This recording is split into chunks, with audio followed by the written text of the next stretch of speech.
and welcome to the ADHD with Jenna podcast. Today, I'm just telling you a little bit about my story with regulation, how regulation has helped me, my journey through using this approach to cope with ADHD. Because I came from a place where obviously I was seeking a diagnosis because I was struggling enough where I knew something was up, to now, really being thriving in life with an ADHD brain. Generally, day to day, I'm seeing the strengths of this brain more than the struggles. And that is a huge change. And I have not gone on medication. I've done nothing but regulation work. I'm not saying that's the way, and I'm not saying medication isn't right for many, many people, but just to highlight the strength of regulation work, the power of it, because that's all I've done. What I teach, especially in ADHD groups, is all that I do to cope. And it feels so good. And that's my most important part with regulation work, is that you're feeling good, you're enjoying your life, that your life works for you. And that's what I've really found it does for me. So I wanted to share a little bit about my story. And of course, if you want to get more into this work, be sure to follow and subscribe the podcast and grab your free guide. And that link will be in the show notes. Let's get started. All right. So when I look back at my life as someone with ADHD, and if you have it, you've had it your whole life. When I look back, I definitely see how ADHD has affected me in a few different areas, mostly in sometimes when I would have called it depression, but now I see it was the crash of that dysregulation cycle. And had I known that, I would have really gone about it in a different way. But I definitely have some big stretches of time where I was struggling and really in that low energy place. I also see it in, always just have been thinking, I think differently than other people. Ooh, I'm so unique. I don't see it that way, or I don't do it that way. Isn't that interesting? Now that I know why, it makes a lot of sense. But the biggest thing that happened to me that had me actually starting to look into what's going on here, I think something's happening that's out of the quote unquote norm. And that was when I had my first baby. Postpartum was rough. Very, very difficult. And of course, postpartum depression can happen to anybody, but it felt very different. And even as I was coming out of that kind of acute, first 6 months, I still felt so overwhelmed by the tiny, quote unquote, simple things of caring for a child, those repetitive, small tasks you have to do again and again. And I know a lot of people feel that, but it was so acute that I was like, something's up here. Like sweeping the floor felt so hard. And I had always felt that way, where I would be overwhelmed by, taking care of a home, daily tasks. I say this a lot. So you probably heard me say it before, but the thing I reflect back on is when I asked my roommate in university, do you ever not want to take your socks off at night and you have to put them back on in the morning? Like, that to me was overwhelming. So I would cut corners, I'm going to leave my socks on even though I'm hot, because I don't want to have to put socks on. That was overwhelming. So it's the overwhelm of the simple things that really was a flag for me of that's different. So as I had 2 kids in 2 years, I really was in survival mode in every way, nervous system, mentally, physically, all of it. And so I was diagnosed with ADHD in grad school to become a therapist after I'd had 2 kids in 2 years. And then I was in grad school. Then the responsibilities, and there was just so much going on in my daily life that it surpassed my coping skills. It was just a mess. I was upset all the time. I was overwhelmed all the time by everything. I wasn't enjoying any of life, and I knew something was going on. So it did take a couple years. I did say to my mom, a couple years before I got my diagnosis, I think I have ADHD. And externally, that doesn't make sense to a lot of people. And that might have been why, if you got diagnosed later in life, why? Because I was decent in school, right? Pretty good, actually. My life was going quote unquote okay. I mean, if you do know you have ADHD, then you kind of reflect of oh yeah, I did have 4 careers, but at the time I was 30, my life changed a lot. I've always said I feel like I've lived 4 lifetimes, and I was 27. I can see it there.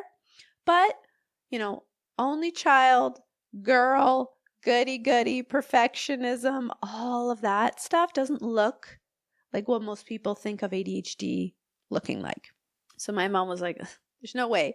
Now that we know more about ADHD, she's like, oh, yes, I see we bailed you out a few times in life.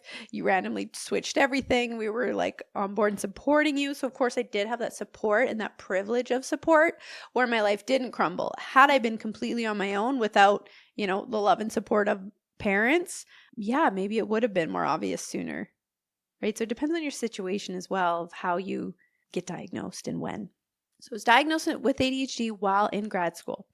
I was in grad school because I had been a coach for intuitive eating for 7 years, and I wanted to kind of take that next step to become a therapist, thinking, oh, I'll work with intuitive eating, disordered eating, eating disorders, and that'll be my specialty just because it's what I've known for 7 years, because prior to that, I had healed my own relationship with food with intuitive eating. So that was my passion at the time. But it had been 7 years, right? That was something I stuck to for quite a long time. But then when I was diagnosed with ADHD, that just felt more relevant. I was more interested in that because I had healed my relationship with food for so long that, yes, I could talk about it all day, but it wasn't as exciting to me. And of course, with the ADHD brain, we know we want to be interested in what we're doing. So I started learning more about ADHD. I did a few courses and I got what I got from that, which really was, we don't know what to do with ADHDers. Give them these tips, give them these tools, give them this calendar, give them these ideas, right? It was very external. Even as a therapist taking courses to work with ADHD clients, it wasn't much about the internal world. A lot of it was about Band-Aid approaches, and we've talked about that before, and it kind of is what it is. That's the message I got. So, okay, that's what it is. All right. So I got started seeing clients, and after, probably hundreds of hours of working with people one-on-one, talking about their experience, talking about their struggles, talking about how can we make this better, and then of course living it myself, I really started to see this cycle, this frantic crash cycle of, oh my God, I have to do everything. Oh my gosh, fear is a motivator, perfectionism, all of these different things that kind of the puzzle started coming together of, we're in survival mode. Like, this is a fight or flight response. And that actually connects to a lot of our symptoms and makes things make more sense in my mind. Because I'm not of the school of thoughts like, oh, ADHD is some weird random thing where you have all these arbitrary symptoms. There's nothing you can do about it. This kind of connected things and gave it more of a root, which is like, oh, it's all connected through the lens of dysregulation. When we are in fight or flight or in survival mode, this is what happens. And so I started identifying in both my experience, because what these people were sharing, I was like, well, me too. My experience and their experience, like, okay, I see the all or nothing thinking. I'm seeing the extremes we get stuck in. And I'm seeing how being in fight or flight mirrors ADHD really closely. So once we started working with people in that lens, some changes were happening, because before I was giving people, here's, a strategy, here's a tool, here's ideas. And they would come back, either didn't do it, didn't execute it. Just like, whatever. Okay, well, let's keep trying. Just don't give up. Keep trying. But this angle of, okay, let's see what this does. And then while I was working with people, of course, I was practicing this myself, of observing my own brain, being really curious. And that's an important mindset in this work for you as well. Isn't that brain doing something interesting here? What's happening there? Oh, I see what my thinking is doing. And so I was doing the work while I was helping others do this work. And I was feeling less drained. I was feeling less exhausted. I was having less of this intense crash cycle. And then so were my clients. And it was so exciting. Now, if we look like 2 years later, I have only gotten stronger and stronger and stronger in the opinion of, this is the answer. This is what we need to be doing. And if everyone with ADHD did this work first and then did the other stuff on top of that, whatever else you find helpful, we would be laughing. Like, oh, this is really not so bad. Of course, it comes still to have our struggles. We have our unique selves. We're never going to be neurotypical, but we don't need to be, right? We can be absolutely ourselves, but our regulated selves, and thrive. The biggest change I see in myself, one is like the experience of daily life, and then two, externally, I see it in my entrepreneurial journey. So for my experience of daily life, I'm sharing this just so you get an idea of like what could be if I hunker down with this philosophy that regulation is the key. So the experience of everyday life is just so much more pleasant and present, if you will. So when I wake up in the morning and I open my eyes, instead of what I used to feel, which was, oh my God, what's my day like? Oh my gosh, I got to start at this time and how am I going to get that many meetings in? Oh, I have to talk to this person. What am I going to say in that appointment? And blah, blah, blah, blah. Now, truly, without working at it, daily life's pretty regulated for me. I do get dysregulated, of course, but you typically buy bigger stuff out of the ordinary stuff. But I'll wake up in the morning, I open my eyes, it's morning. I'll like narrate what my brain's doing. Oh, it's morning. Okay. Typically, there's a small child who has crawled into my bed. Good morning. And I'm just present there. And I might still feel tired, but I can get up, mosey to the closet. Okay, what am I going to wear? Am I going to the gym or am I working first thing? What's happening? Okay, get dressed. Go over to my other kid's room. Good morning. Right. It's like, wow, I'm just here. I'm here for it. I'm here for the morning. I'm here. Then we all walk downstairs. We make breakfast. I'm here chilling while we wait for the bus to come. We get on the bus. I drop my son to daycare. Maybe I'll go to the gym, but none of it sounds like, oh my God, this day, how am I going to get this day done? Oh my God, how am I going to do it all? I'm just here for it. It was my friend's birthday today, so I met her for lunch. Then I came here. Like, okay, I'll do my podcast episode now. Like, I wasn't worrying the whole lunch about the podcast episode. Like, I'm present with the task at hand, and that's what makes an enjoyable life. That's what makes a less overwhelming life. That's what makes life worth living, truly. Instead of just your brain thinking all the time, well, what do I have to do later? What do I have to do later? Seeing that brick wall that I have talked about before, but it's just the idea of perceiving everything at once. That's so overwhelming. When you're present, you can't be overwhelmed by definition. Like, it's pretty relaxed when we are not in survival mode. So that's the experience of daily life, really the best. Honestly, that's been the best part of this work for me. But what's so cool is that it does not come at a cost, right? When we are dysregulated, we think, oh my God, I have to be overwhelmed all the time. I have to be thinking all the time. My brain has to be going 1,000 miles a minute to keep up with life because life is so hectic and life is so crazy and I have to get through it and I have to survive. We think we need that in order to be successful, but I have been so much more successful while I've been present, calm, a little bit slowed down, as in I'm not frantic. I wouldn't say I'm slow. I would say I actually talk quite quickly and I work quite efficiently, but I'm not rushing ever. And that has created such amazing results externally. So the experience is so much better internally and the results are better externally. Win-win this work is, truly. And I've seen that, if you just try to take something a little bit more tangible, I've seen that in my entrepreneurial journey, which I know a lot of you ADHDers are. This is the work for an entrepreneur or a self-employed person with ADHD. I'm telling you, it's going to save your life and your business. So for 7 years, I was dysregulated. I had a business partner, and honestly, that probably kept me in check a lot more than had I been on my own for 7 years. But I was dysregulated, and it showed.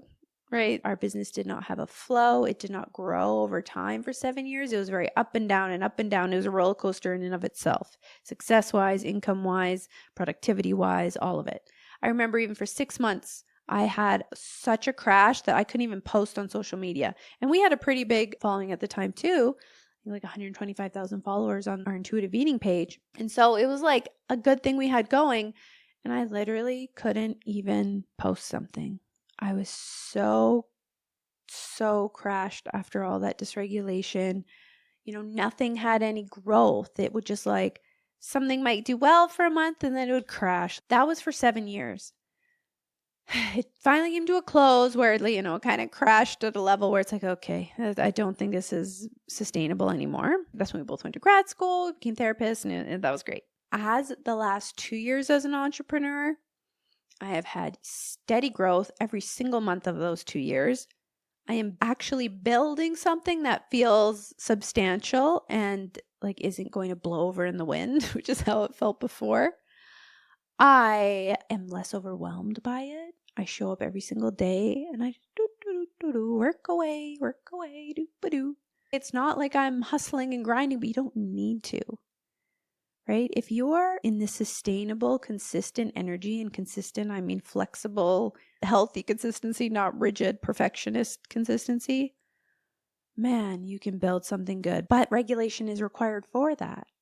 Even if you're not an entrepreneur, just observing anything you're working towards, anything you want in life. Are you rushing it? Are you trying to get there faster? Skipping steps? Even like when you start a hobby, oh, I should be good right away. That's never going to happen. So if we want to be at pro level at lesson 1, we're never going to get anywhere. Exercise even. Okay, I went to the gym one time. Yeah, you're not going to be lifting much weight. You're not going to be able to run very far. But then you go again and again and again, and it feels slow, and we're impatient, and we want results now. I want to look different now. I want to be stronger now. I want to be lifting the huge weights now. And then when we can't, we either give up, go into all or nothing thinking, paralysis, overwhelm, versus when you're regulated. I right now am working on exercising more regularly and lifting weights specifically. And I am really seeing like, wow, the incremental increase on the weights I'm lifting feels small day to day, week to week. But I think it's been 5 months now, and I'm definitely stronger than I was at the beginning. But you don't see it. It's such a good analogy. Like you don't see it each day or each workout. But then you look, 4 months later and you go, whoa, actually, look, I'm so much stronger. I know there's this one like leg press machine that I was doing like no weight on it because it's heavy in and of itself. And today I had 70 pounds on it. And it's like, oh my gosh, that's really cool. But when you're dysregulated, we get way too ahead of ourselves. We're not present. We're not here for it. We want to get it over with. We want to get to the finish line. We want to get done. And that's an exhausting and dysregulating way to live. It's going to give you so many more ADHD symptoms like paralysis, overwhelm, perfectionism, all of those things. And it's a rough go. So the main shifts of getting out of survival mode that have changed things for me are being able to be more present and do things one small step at a time. I give a nice big example there, but I think it's important to start conceptualizing what does that actually look like when life plays out when I'm more regulated. It's reduced my overwhelm because I've been able to be more present. I'm only ever here with one thing at a time because that's all that exists, right? So that regulation helps so much with that. I'm less exhausted because being in survival mode is exhausting in and of itself, even if you're not doing anything. So even if you're laying around all day, even if you're scrolling all day, even if you're, at work dragging your feet all day, not really accomplishing anything, you're going to be exhausted because being in survival mode takes so much energy. It's mental energy, physical energy, all of it. It's exhausting. So I have much more energy to execute and do things instead of energy being wasted existing in this state. And I'm happier and enjoying life instead of thinking, okay, once I finish my degree, then I'll be happy. Once my kids are older, then I'll be happy. Even before I get, once I have kids, I'll be happy. Well, that was like the hardest time ever. But we always like are dangling this carrot like, oh, I'll just get through this phase of life. I'll just get through this phase of life. I'll just get through this phase of life. Then I'll be happy. I really want you to think, has that ever come? Oh, yes, I went over that threshold of, graduating or getting that job I wanted or earning X amount of dollars or, having so much success as an entrepreneur. Did everything go check? Yes, everything's in place and I'm feeling good and present and happy now. I can almost promise you it hasn't because the external won't do that. The external won't do that. It's got to be an internal change of regulation. So if you're thinking, oh my gosh, I'm seeing how I'm in a rush. I see how I'm not present. I see how, I'm perceiving the whole day and I'm in overwhelm all the time, which is going to overwhelm to paralysis pipeline. Is like when you are overwhelmed, you are going to slip into paralysis because that's the body's coping mechanism of like, oh my God, this is scary. This is dangerous. Freeze like a deer in the headlights, right? So paralysis for me has been eradicated. I never say never, but in the 2 years I've been doing this work, I have not felt paralysis. Of course, I've chosen to rest. I've had lazy days. I've been overwhelmed at times, but I do not feel that I've tipped over into that very hard to describe paralysis, but you know it because you felt it. So a lot can change here. But the point being, you can have all that too. I am not special. I am not different. My ADHD brain isn't, any different than yours. And if you connect with my work, we're very similar because my work comes from my own experience. And, I always post things and people are like, oh my God, you explain this exactly how I feel because you are me and I am you in a beautiful way. The ADHD brain, especially the dysregulated ADHD brain, is very predictable. It does very predictable things, but what's so cool is it's very predictably shifted with this regulation work. So if you're ready to get started, grab that guide if you haven't yet. If you have, grab the guide. You've watched the video or read the document and you haven't executed it, revisit it. Easy to be, I've talked about this before. And if this is your first time listening, we can get stuck in information hoarding, right? Learning. The only change, especially regulation-wise, will come from doing and executing. And sometimes that just means thinking in a different way, but we have to actually think in a different way. You can't just read the document and expect to be regulated. So that being said, the guide is very simple. And sometimes that can be a reason why people discount it. I even had someone recently comment on one of my posts and said, yeah, I downloaded your guide and it didn't give me many ideas to regulate. I said, well, did you do the ones that it said? She's like, no. Okay. You don't need ideas. You need execution. You need me to tell you, do this, do this, do this. I don't need to give you 100 ways to regulate. That's just more overwhelm. That's just more all or nothing thinking. You're going to try to do it all and you're going to end up doing nothing. It's just more information and we're not actually changing anything.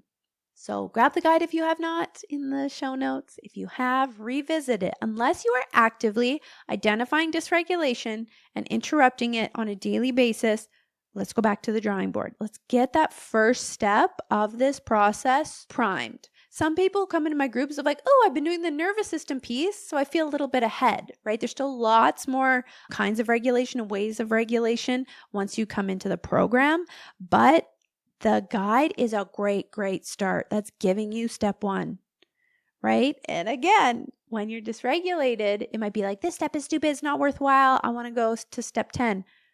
We always must start with step one and be present in that step. So grab the guide. If you have any questions, DM me, send me an email, comment on the podcast, whatever you like. I'm always here to support you in your journey and we will just keep building from there. So I hope my little story was helpful. You can kind of see where my experience has led me and how we got to this work and what you could experience as you move forward too. Thank you so much for tuning in. Please like and review the podcast and we'll see you next time.